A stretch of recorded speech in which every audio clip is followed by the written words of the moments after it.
जय श्री माता जी। हम सभी श्री माता जी को नतमस्तक होकर प्रणाम करेंगे और बंधन लेंगे।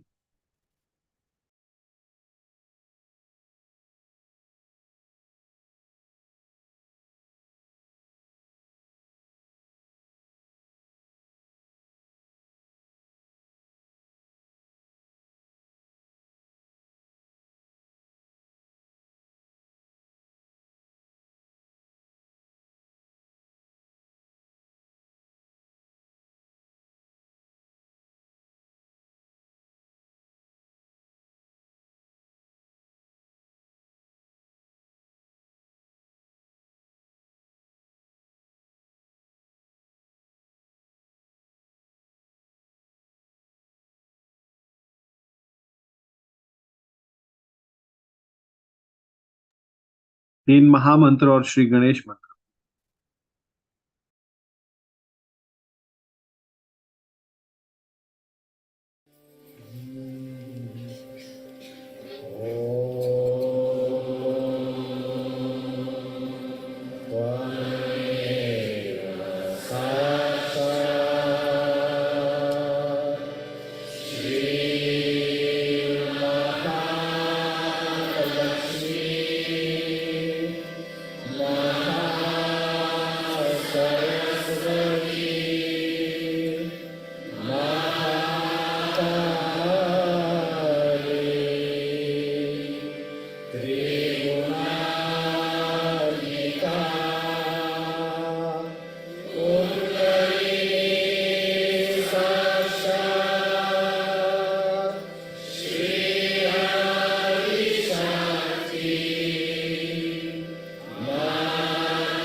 संतुलन के लिए प्रार्थना करेंगे।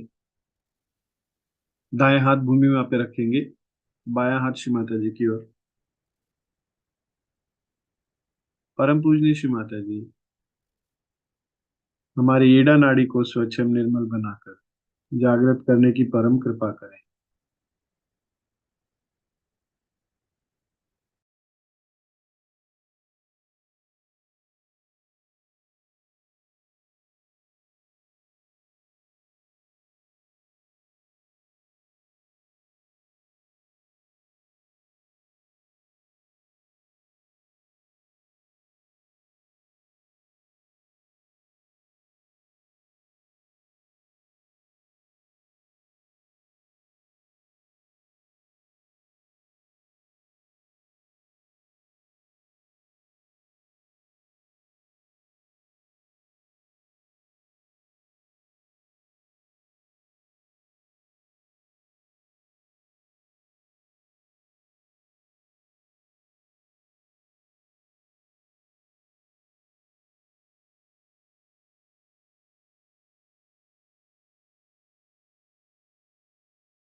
दाएं हाथ श्री माता जी की ओर करेंगे, बाएं हाथ आकाश तत्व की ओर लेके आएंगे।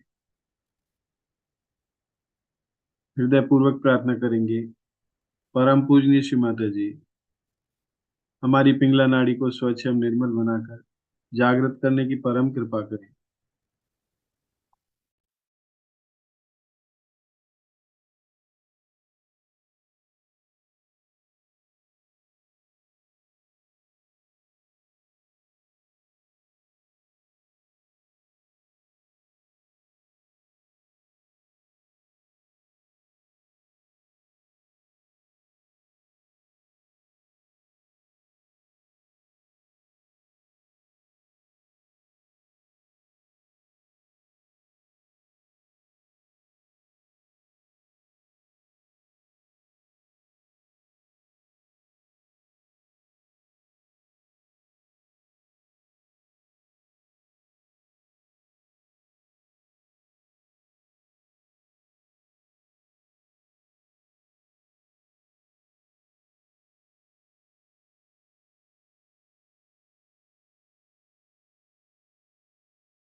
बाएं हाथ श्री माता जी की ओर,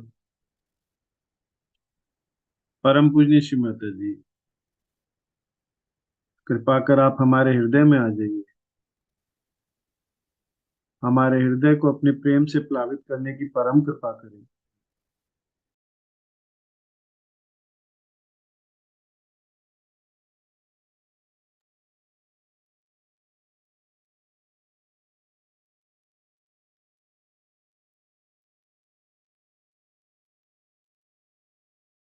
संपूर्ण चित शस्त्र आर पे रखते हुए श्री माता जी की अमृतवाणी को आत्मसात करेंगे।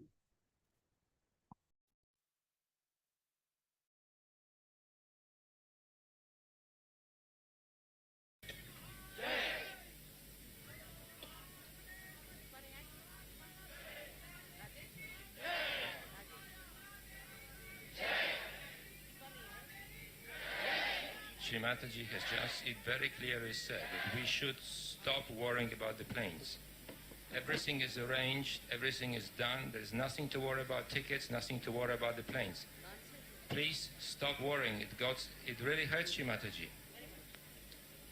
Shri Mataji just said that it hurts her when we think and keep on worrying about our planes. Everything is arranged, nothing to worry.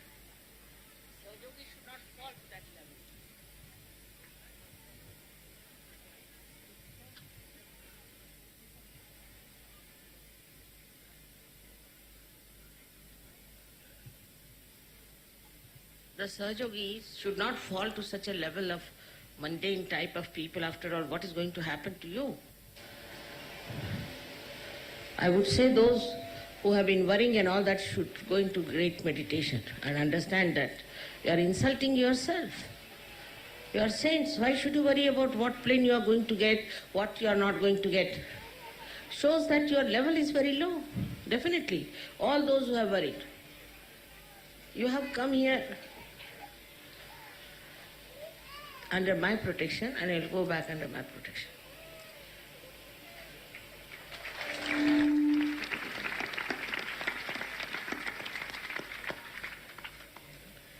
I got so sick this morning that I was thinking we will not have any pujas. You must know that you are all part and parcel of my being. I have put you in my body and you have to behave yourself.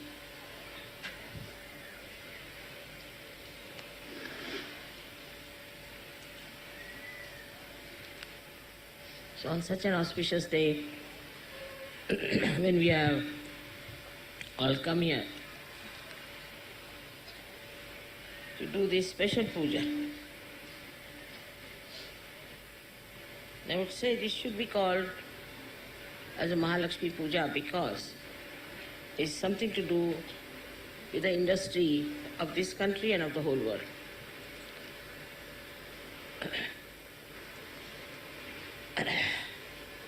Unless and until all the human ventures are connected with God,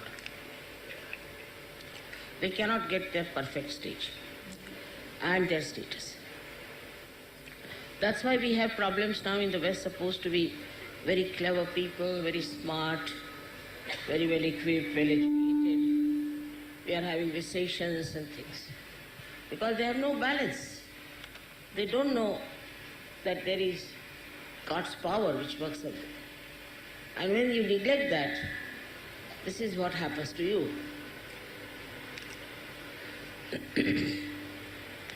Now for any venture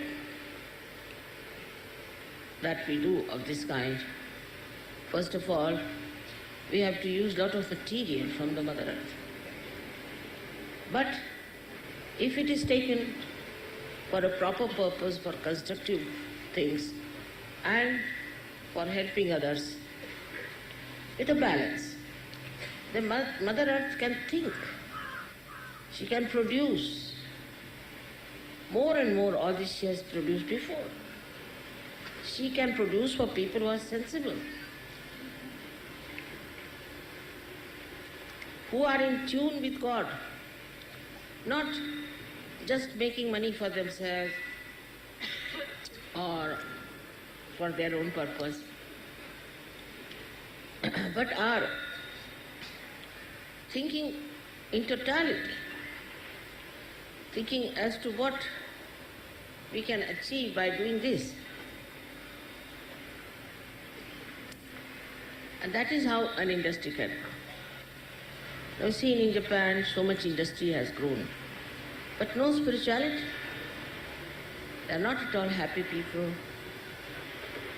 The children are suffering, families are suffering. Money cannot get the total well-being of a human being. So a balance has to be drawn. Especially in our country, thank God, we didn't have such a fast industrialization. And that's why we are saved of lots of problems that the Western people are suffering, about which the Indians are not aware. They think you are all living in a very comfortable life there. Industry has to go hand in hand with the handicrafts. And industrialists have to also look after the artists.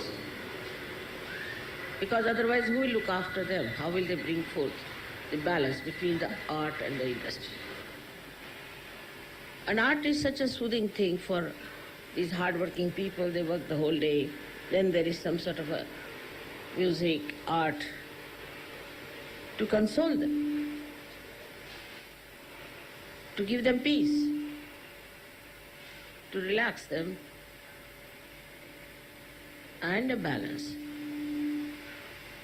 So I would say that all industries must take to some artistic ventures also, or they should also produce things. After, I was telling Rajesh many a times that you should try to produce something artistic out of the steel scrap that's left over. Will be a good idea. They have tried something.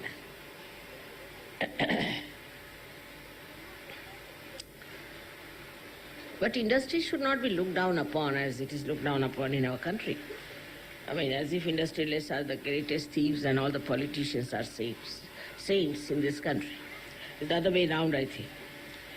It should be treated with respect and should be understood. That's very important. And the industrialists, if they become also enlightened, they can do a lot, not only to their own country, but also to the people whom they are looking after. So in the Mahalaxmi principle, Mahalaxmi has various mudras. One of the mudra is that she puts her right hand like this. Now this right hand is to give protection to people who are under the protection or under the service of some rich man or the industrialist, we can call it. In India, if you call somebody a rich man, it's like abusing him. I mean, nobody likes it. Because the rich are always shown to be the worst people, which is not so. In my own experience, it's not so. If there's a poor man also, he could be terrible. We have had very bad experiences now in Ganpatipura of very poor people, how they behaved in a very funny manner, supposed to be poor. So it should be a proper balance. It should be brought to a proper balance between the understanding of the poor and the rich and the rich and the poor. After some time you will find that people will not consider poverty or riches as so important. But the richness of the spirit will become very important. That is what is going to be the Sahaja nations, where the richness of the heart, the spirituality, oneness with the divine will become the greatest boon for everyone. But still we are struggling to be on that state. Many are, and still we go into materialistic tantrums or some sort of a stupid worrying fall. All these must be carefully watched. If you can keep this chariot of new progress progressing faster, we are going to create a new world of complete harmony, complete peace, joy and love. But for that you are the ones who have to do it. I cannot do it. If I could have done it, I would not have asked you to join Sahaja. It's like a horses and the chariot. Horses are to be driven. Charioteer doesn't drive the chariot. In the same way, you must understand your responsibility that this is the greatest work we are doing. It's not only the industry or the labor and the capital I'm talking about, but I'm talking about the totality of well-being. Of course, all this is a part and parcel of that, no doubt. But the balance should be with the totality. So we have to think of a total well-being. Once we start thinking of the total well-being, then first thing that should come to us, are we capable of bringing up that total well-being? Are we? Have we got the total well-being within ourselves or not? Have we? We are still worried if the plane is coming or not. I mean, we are so mundane, so little, so small. With one bandhan, you can control any plane, any atmosphere, and here you are, still worried about things which are absolutely under your control. So this totality has to be thought over. What is this totality that Mother is talking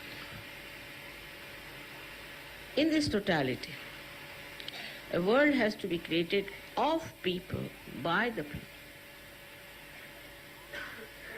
who have no fear.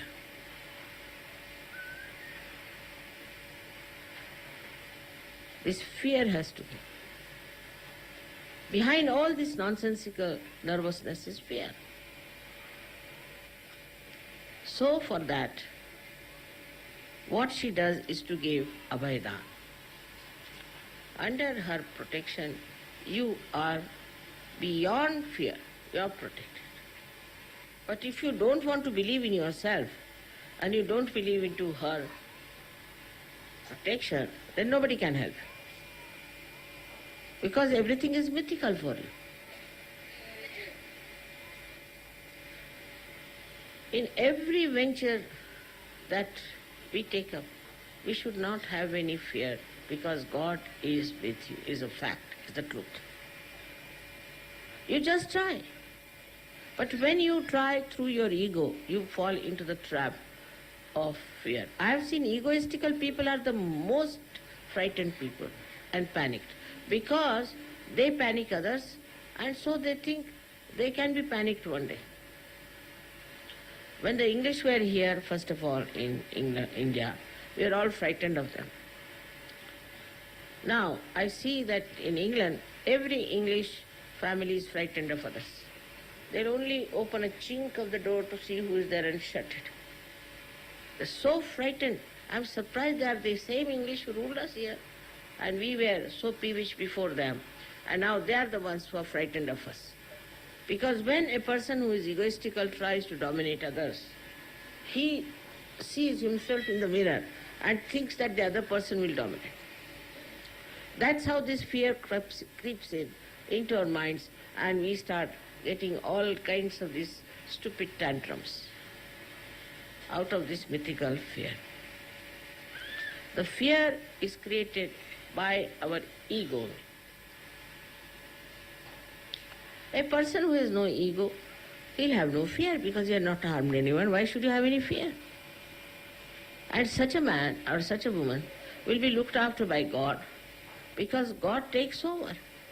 When you surrender your ego to God, He takes over. But those who have ego, He says, all right, go ahead.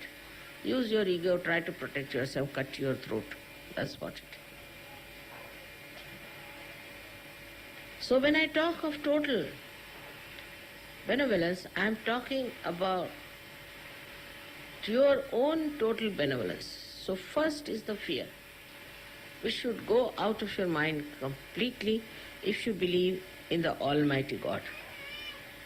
We'll say, you are Almighty God, you are Almighty this thing. It's all lip service. If you believe that God is Almighty and you are connected with God, then why should you have any fear of anything? But when we say don't have fear, another extreme comes up. We don't have fear, we can do what we like, we can perform everything ourselves, we need not tell anyone. You have to tell God whatever you are doing. You have to take permission, you have to inform in His darbar, in His court, that, sir, we are thinking of doing such and such.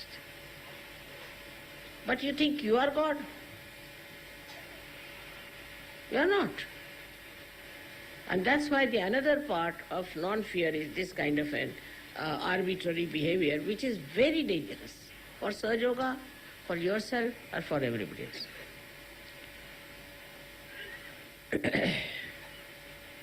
The second fear, I have is that if I tell you anything, 99% of you understand is for your benevolence, is for your good. But there is 1% of people who can just react because they have too much ego and they won't take it because they don't think of their own benevolence. They don't understand that if I am telling them anything, it is just to give them completeness, totality. But on the contrary, they take a very wrong attitude. This is another nonsense. So now one has to develop a kind of a indifference to this kind of people who unnecessarily go to the other limit of their own destruction. I don't want to see what is the point in everything that I am telling. Only I can tell you, who else? I have to tell you what's wrong with you, what you have done wrong, and then you must change it. This is another style of reaction one gets. Means they are not interested in their own benevolence. They are not interested in the benevolence of their children. They are not interested in the benevolence of their country or the whole world. Now why have you come to Sahaja Yoga? Just ask one question. Of course, for you to ascend. But ascend for what? Supposing we bring one tube light. For what? We have to take the tube light. For what? We have to put the light. But this tube light doesn't give light, nothing of the kind. So what's the use of having this tube light? In the same way, what's the use of coming to Sahaja Yoga if you cannot become the light of the divine.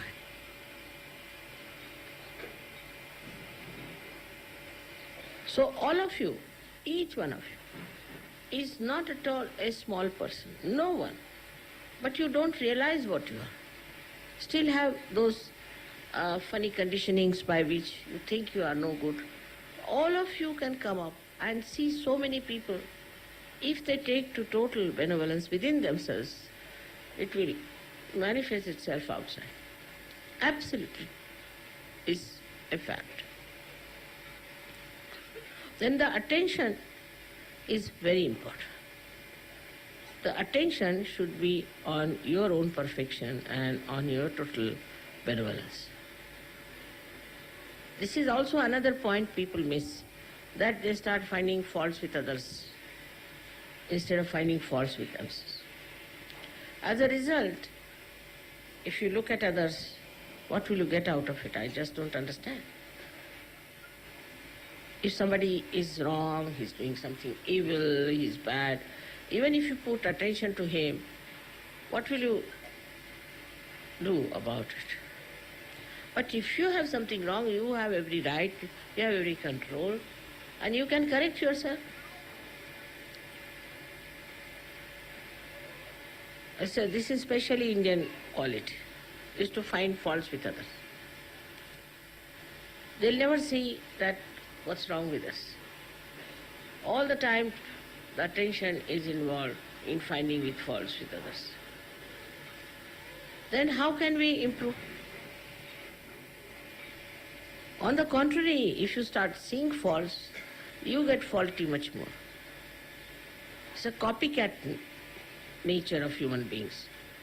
They see somebody doing like this, oh mother, he is a Sahaja, he does like this, so what's the harm if I do? But who says he is a Sahaja? So Sahaja is not a brand, it's not a certificate, it's not a kind of a organization, but it is your own status that you have achieved. Anybody can say I am a Sahaja after all. I cannot stop him from saying I am not Sahaja. Even I have seen some mad people, they are Sahajas. For years together they are mad, but they are Sahajas. But you have to see for yourself, am I Sahaja or not? Before certifying yourself, why don't you find out? But despite that, I must say it's such a satisfaction. I never expected that so many people will get their realization to be them. Never. I mean, I knew that it was a Hamas modus operandi I have developed, but I never expected. But it has happened. And even now I have to expect that all of you will achieve the highest positions, the Paramapada, as I said, like the North Pole or like the Meru, absolutely Atala, which cannot be disturbed. So that's my hope, and I'm sure we'll all comply with it.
जय श्री माता जी।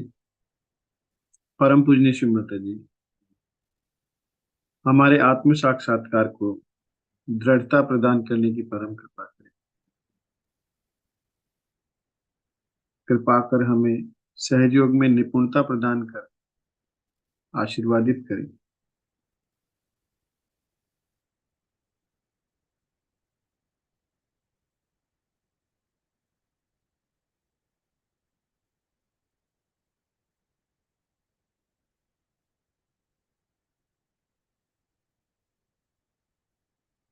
हम सभी श्री माता जी को नतमस्तक होकर प्रणाम करेंगे और बंधन लेंगे।